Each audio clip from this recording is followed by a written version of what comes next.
3 in the morning, pitch black. You're creeping toward the fridge for that completely justified piece of cheese, when out of nowhere, the treacherous corner of your nightstand jumps you. Stubbed pinky toe. In that split second, while the pain signal rockets to your spinal cord like an express train, the civilized person inside you instantly packs their bags and checks out.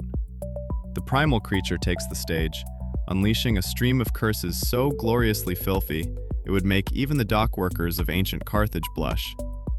Society has been telling us for centuries that swearing is a sign of weakness, degeneracy, and a pitiful vocabulary. But biology begs to differ. The moment you smack that toe, your brain runs an emergency chemical operation. It's not just shaking the air with sound waves, it's saving you from pain shock. Before we break down how your own mouth turns into a free neurochemical pharmacy, do something simple that won't endanger your digits. Subscribe to this channel and hit like. For us, that's the same endorphin rush, minus the furniture-related foot trauma.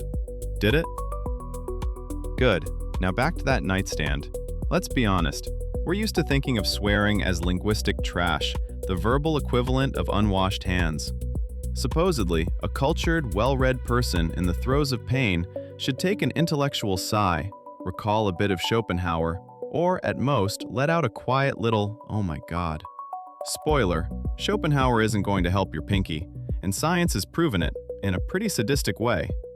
We've bought into the illusion that words are just abstract symbols for transmitting thoughts. We believe we command our speech from the heights of our intellectual greatness. How naive. In reality, your body couldn't care less about etiquette when survival is on the line. Back in 2009, in the quiet British town of Newcastle-under-Lyme, psychologist Richard Stevens decided to find out just how deeply our lack of civility is wired into our physiology. The experiment looked like something out of a medieval torture chamber. Picture this. You're a serious British scientist with a doctorate.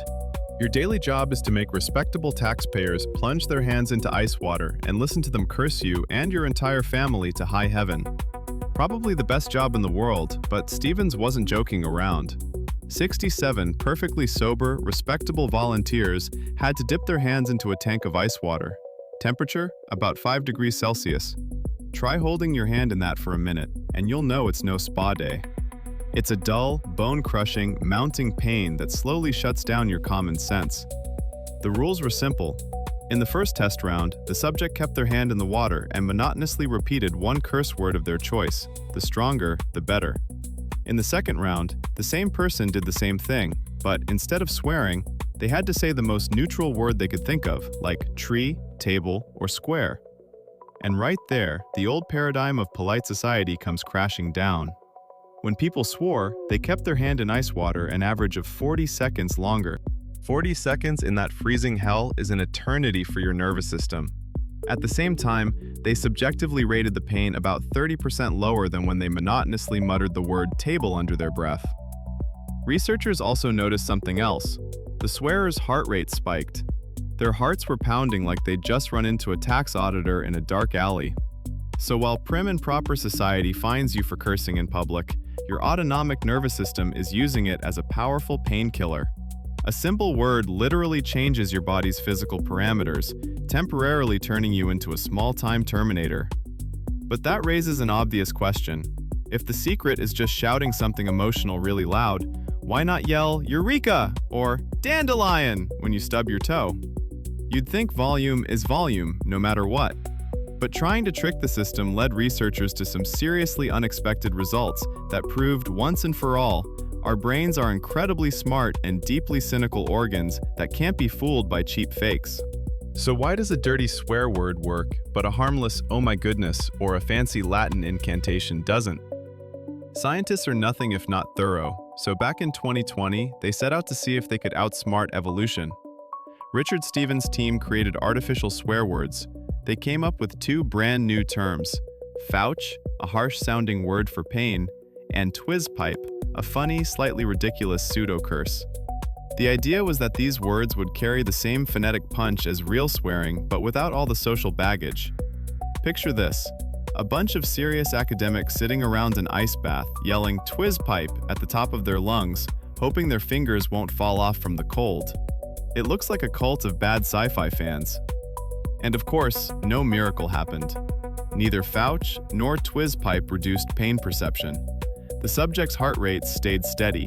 The brain instantly saw through the trick. Turns out, our gray matter doesn't care about acoustics or how hard you strain your vocal cords. The brain reacts only to social danger. To trigger your internal pharmacy, a word has to be genuinely forbidden and socially punishable. It has to carry a charge of guilt, shame, and public condemnation. Only then does the complex neurobiological cascade kick in. Let's break down the mechanism. The moment you utter a real taboo word, a signal about violating social norms shoots straight to your amygdala, that ancient guardian of your mind buried deep in the temporal lobes. The amygdala doesn't do jokes or etiquette. It knows only two states: safe and deadly threat. To it, shouting a swear word is the equivalent of a predator leaping at you from the bushes. Once it gets the message, "We're breaking the rules, we're about to get punished," the amygdala sounds the alarm and activates the hypothalamus. That, in turn, fires up the sympathetic nervous system, fight or flight mode. A massive dose of catecholamines, adrenaline and noradrenaline, floods your bloodstream. Your body goes into emergency survival mode. Peripheral blood vessels constrict, your heart races to max, your pupils dilate. But the real action happens in the spinal cord. Triggering this response activates stress-induced analgesia. Descending neural pathways start blocking pain signals from your poor little toe before they even reach your brain. The damaged signal simply never reaches the somatosensory cortex in full. You physically stop feeling the pain as intensely. The brain temporarily disables its damage sensors so you can save your life. Or at least make it to bed without tears. It's an incredible system, honed over millions of years. You utter a sound that breaks the unwritten social contract, and your body produces a free painkiller comparable to over-the-counter drugs. So swearing is basically the most accessible and eco-friendly performance enhancer in human history. You'd think, here it is, the miracle pill for all suffering. If cursing is so effective at reducing pain and mobilizing strength, why not make it a permanent life strategy? You could just swear from morning till night, at work, in traffic, while watching the news, and become completely immune to physical and emotional trauma. Sounds like a genius plan, but evolution has its own, extremely strict limitations that instantly turn any habitual swearer into a completely defenseless creature. The idea of turning into an invincible superhero just by punctuating every step with a curse word sounds tempting, but in 2011, Richard Stevens, as if determined to ruin our fun, conducted a new study. He set out to find out what happens to your built-in anesthesia if you use it too often. The results were a cold shower. The researchers divided participants into groups based on their everyday vocabulary. At one end were people for whom a strong word was a rare event, happening maybe once a week.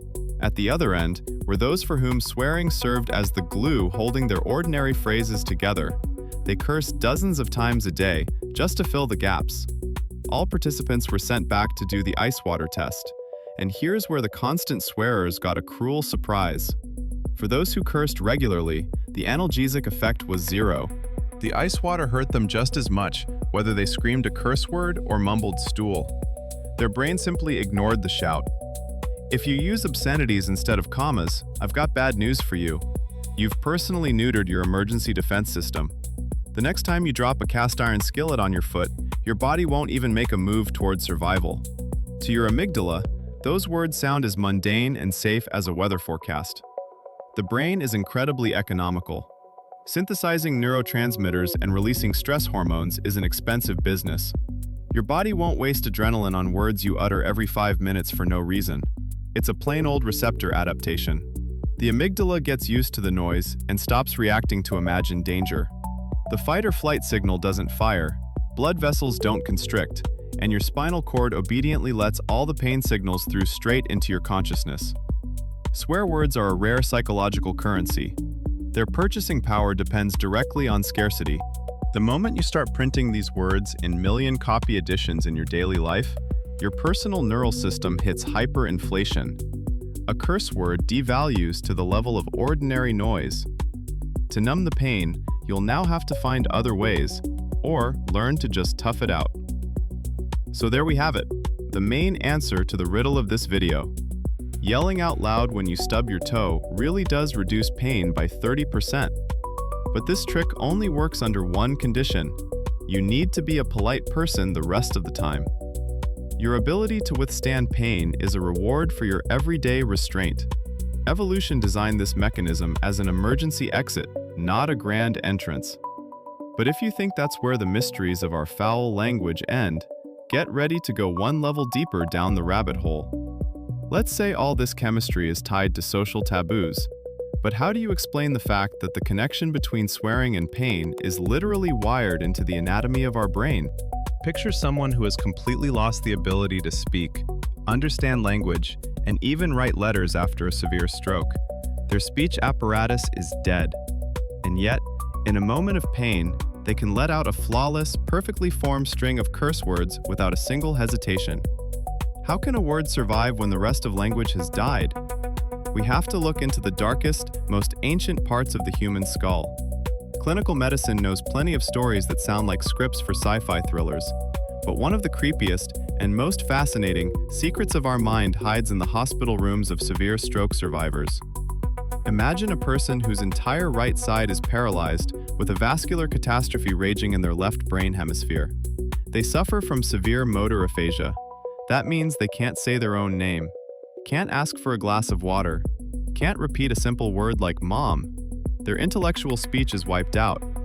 But if this person accidentally drops a metal tray on their foot, the silence of the room is shattered by a pure, perfect, curse-laced scream.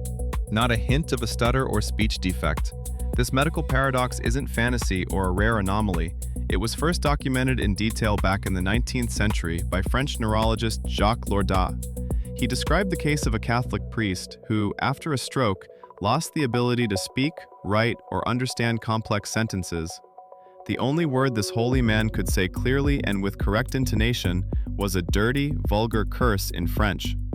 Imagine the shock and horror of the church leadership. Their devoted servant now communicated with his flock and with God exclusively using vocabulary that would get you a knife between the ribs in a port tavern. How is that possible?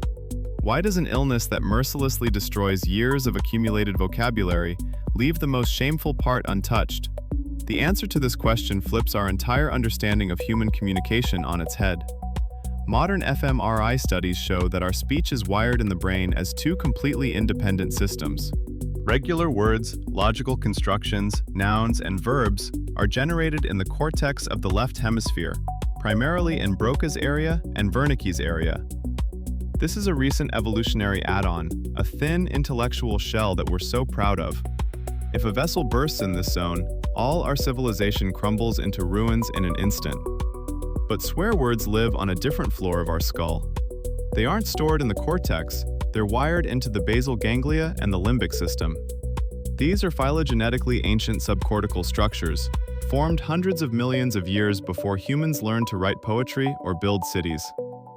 The limbic system handles emotions, memory, instincts, and survival. The basal ganglia coordinate automatic movements and unconscious motor programs. Another piece of evidence for this theory comes from Tourette syndrome, a severe neurological disorder.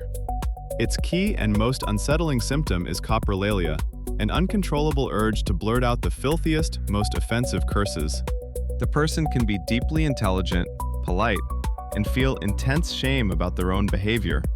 The cause lies in a dysfunction of those very basal ganglia, which fail to block involuntary motor impulses. The cerebral cortex desperately tries to maintain decorum, but the ancient subcortical structures literally punch through that defense, spitting out taboo words. It's a vivid demonstration of how the ancient animal inside us takes control of the speech apparatus against our will. Swearing is not an intellectual product. It's pure emotion turned into sound. When the cerebral cortex dies from a stroke or physical trauma, the ancient subcortical nodes remain intact and unharmed. The brain takes a detour. The shadow operating system, hidden beneath the intellectual interface, keeps running in autonomous mode, allowing a person to express pain and fear through raw sound codes. So it turns out that our curses are, by nature, much closer to the signals wild animals make in the forest. They aren't symbols for conveying complex information, they're biological markers of a critical state. And knowing this forces us to ask a much deeper question. If obscene language is governed by the most ancient animal centers, then what is its true history? What if humanity learned to swear long before it invented its first proper language? And what was the cost of that evolutionary scream on the path from wild primates to the sterile wards of modern hospitals? To understand why our brain keeps swear words in the same vault as survival, we have to rewind evolution and look at our closest relatives, wild primates. When a chimpanzee gets wounded or faces a superior opponent, the ape doesn't cry silently. It lets out a loud, sharp, threatening sound. This vocal signal isn't just an expression of fear. It serves three critical purposes. First, the scream warns the troop of danger. Second, an aggressive roar can scare off the attacker. But the most important thing happens inside the animal itself. A loud cry activates the adrenal glands, releasing a hormonal cocktail that temporarily shuts down pain receptors. The primate has no concept of morality. Its cry is a pure survival tool. That ancient human roar never really disappeared. It just evolved into forbidden words. When we break society's rules, we're mimicking a life or death situation, tricking our body into mobilizing every resource. For centuries, humanity instinctively reached for this tool in the most extreme moments. Let's step back to the 19th century, the era before anesthesia. All surgeries were performed on conscious patients, strapped down to a table with leather belts, held in place by assistants as the surgeon sawed through bone. Military doctors in Napoleon's army and surgeons during the American Civil War noticed a pattern. Wounded soldiers who screamed curses at the top of their lungs during amputations, non-stop, furious swearing, survived far more often. They handled pain better, passed out less frequently, and rarely slipped into deadly traumatic shock. Meanwhile, those who tried to stay composed, biting back moans and enduring in silence to prove their courage, often died right on the table from cardiac arrest. Their nervous systems simply couldn't handle the overload. Scottish obstetrician James Simpson, who first used chloroform for anesthesia in 1847, recalled his training in the hospitals. Before anesthesia, he wrote, operating rooms looked like a slice of hell. But that endless chorus of screams and profanity wasn't just noise. It was the only anesthesia these patients had, their subconscious attempt to keep the heart from stopping and the brain from shutting down in shock. Today we live in the safest era ever. We surround ourselves with heated floors and rigid corporate etiquette rules. We strive for absolute politeness and linguistic cleanliness. Society demands that we stay civilized and restrained. Imagine you're in an important meeting. A heavy metal safe falls on your foot, and you have to smile politely and say, "Colleagues, I express grave concern regarding the trajectory of this object." Sounds absurd. By trying to purge all roughness from speech, modern culture is essentially performing a voluntary lobotomy on us. It strips away the oldest, fastest safety valve we have. We got rid of wild forests, predators, and the need to fight for a hunk of meat. We built a sterile, polite world of glass and concrete. But this world still has treacherous corners, slippery steps, and sudden household injuries. And the moment your pinky toe meets a solid wooden leg in the dark, know this: polite words won't help. When that ancient creature inside your skull lets out a stream of primal curses, don't try to shut it up. At that moment, it's saving your life.